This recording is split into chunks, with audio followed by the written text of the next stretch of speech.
This is Sara Harding from Total Rock. I'm in a very cold pub garden here in Camden, but I am absolutely thrilled to be joined by Doogy from Tank. How on earth are you, sir? I'm very well, thank you very much. It's a beautiful day to be doing this.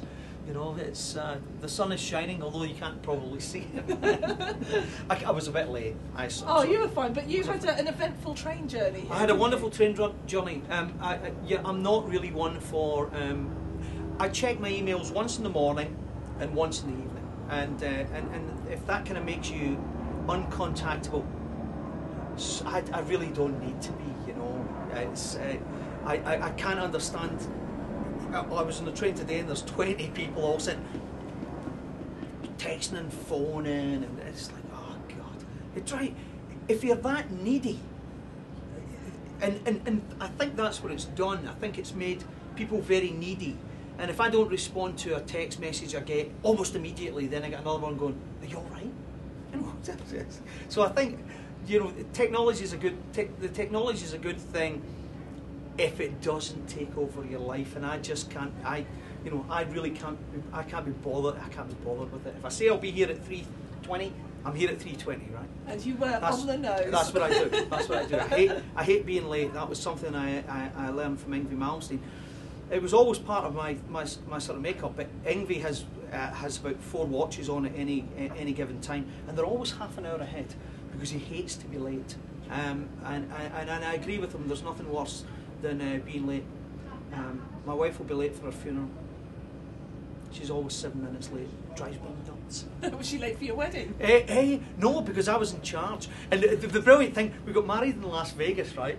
And we were walking down the strip, and on the strip they have these booths at the side of the road. And this guy jumped out and he said, "Hello, would you like to go for a helicopter ride over the Grand Canyon?" I was like, "No, I'm here to get married." Now, I was walking down the street with my brother, and my brother runs health clubs in Scotland.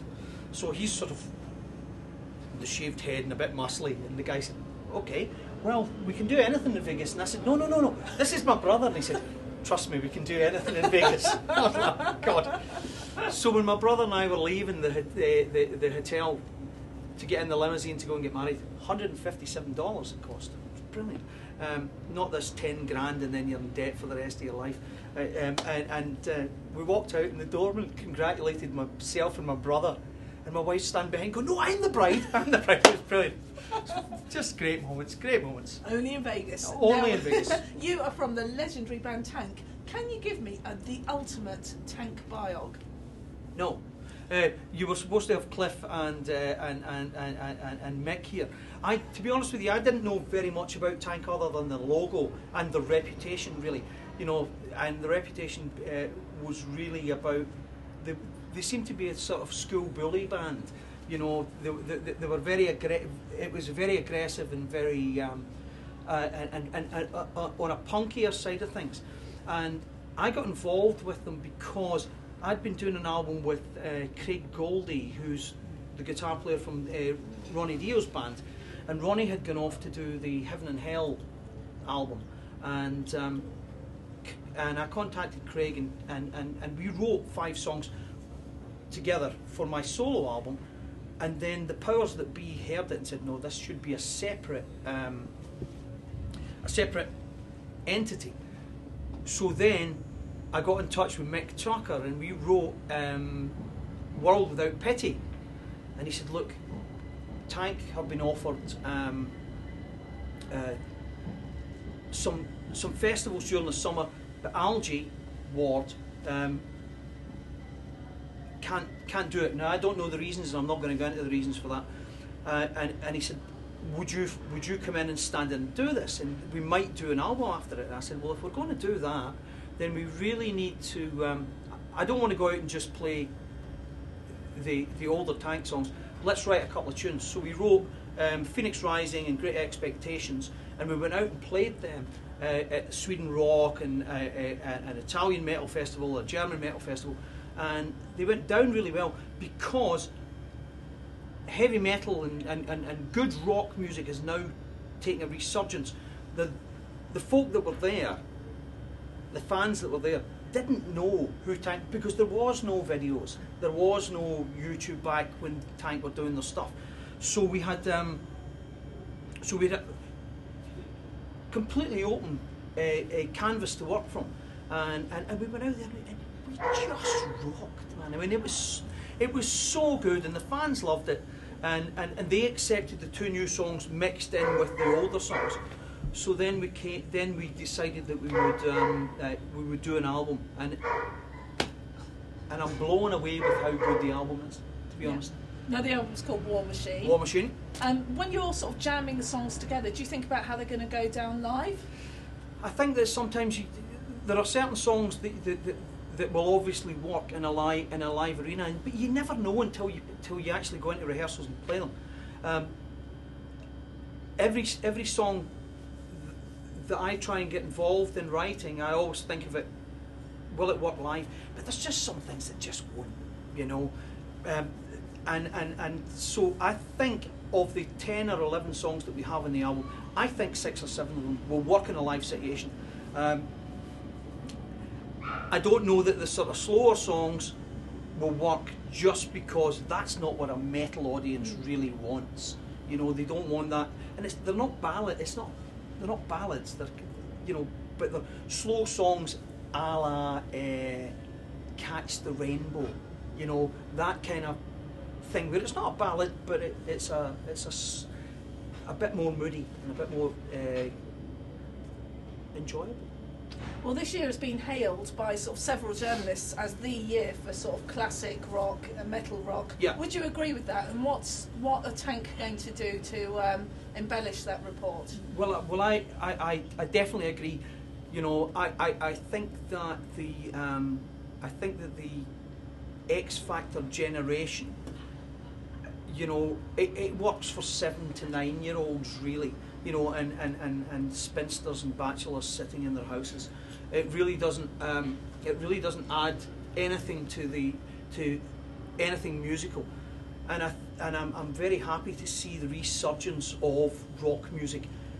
You know, now we've got Download at Donington, and we've got Sonosphere at Nebworth, you know, and all these great rock festivals going around, and you've got bands coming back that, you know, that people never got a chance to see, like Tank, you know, coming back to do to play the classic music that made, you know, that came from Zeppelin, came from Sabbath, came from Purple, came from Whitesnake, Zeppelin, UFO, the Michael Schenker Group, all that stuff is all coming back now. Maiden, you know, the biggest band on the planet, you know, it's glorious, because people want to pick up the guitar now and play. They don't want to necessarily be doing the karaoke crap. And I don't know that working class, you know, blue collar, leather wearing kids relate very much to the bling of rap or R&B. You know, I just don't think that they do. I think there was a time when you want to rebel against your parents. R&B, the parents now are the parents of kids, and now metal's coming back. So I'll piss my parents off. My R&B parents get down, back with classic riffs. That's what they're doing, you know. So whatever Tank can do, you know, go out there and play and shake up a little bit more. I mean, we're not going to reach the heights of Maiden or Metallica or any of these guys, but if we can go out there and we can play good shows and entertain people and give them actually good music, because the album's actually really good. There's no fillers on it. You know, I don't do fillers, you know, except at the dentist. And you know, I really don't. And if it, you know, we wrote 15 songs for the album, and there was not a filler. But the reason we didn't put the other 4 on was because they didn't fit within the spectrum of what the album was going to be. So they will be, you know, it wasn't that they weren't good enough. They're kept over, and if they work with the next batch of songs that we're working on right now, and they can work in there, then they'll fit. You know. Now, what's next for Tank, talking world domination? Well, the good thing to do, there are some gigs coming in. It's very, very difficult out there at the moment for bands, because everybody's coming out, because people are stealing music. They might say that they're not, but that's what it is. They're downloading it. We had 10,000 illegal downloads of the Tank album before it was released. Right, that's 10,000 possible sales. And people go, well, if we download it, we'll like it, we'll buy the album. No, you won't. You know, you get it for free. You know, I'll get this thing for free and then I'll go out and buy one. No, you won't. And that's what's happening is we're getting a generation of people who think now that music, movies, all this stuff is for free. If you came round to my house and tried to steal my garden furniture, you'd be in trouble, to be honest. You know, I mean, if I decided that's a lovely chair there, and I'm just going to take it, the guy in the door would beat the living bejesus out of me. But they seem to think that it's all right, and then they come up with the excuse, well, if you made a fucking decent album, you know, we'd buy it. No, you wouldn't. You'd still nick it. You'd still steal it. And I understand that there's a lot of music out there for people. It's £10. You know, it's 3 pints of beer. That's all it is. And then it's a world on its own in a little box that you've got, and you can read the lyrics and you can look at it and you can, you know, and enjoy it.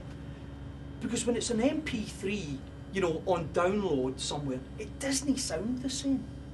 It's disappointing, but that's what people listen to now. It's like when you go and play in a venue, you know, in Finland somewhere, you know, and it's a shitty PA, and they go, well, it's a shitty PA.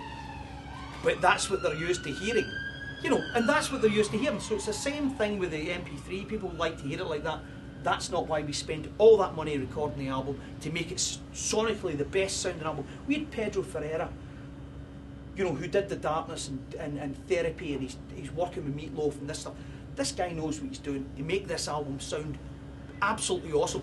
People are nicking it from YouTube. Some guy put it up on YouTube, every single album, every single song, a month before it was released.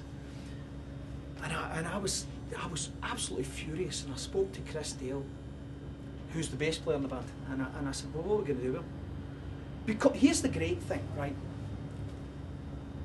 This guy can put up the album, the entire album, and if I go and say to YouTube, can you take it down? They go, can you prove it's your copyright?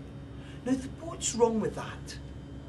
Surely, if you're going to put something up there, you've got to prove the copyright before you put it up. Not me as a musician, a working musician, composer, writer, singer of the songs, and I've got to prove to this guy that I own the copyright of that. That's where it's fucked up, and that's what's going to kill it all off, and that's why everybody's out touring now, because that's the only way to make money. People will pay 150 quid to go and see Pink Floyd or Roger Waters, you know, and spend 40 quid in the t-shirt. They won't spend 10 quid buying an album because they can get it for free. That's fucked up.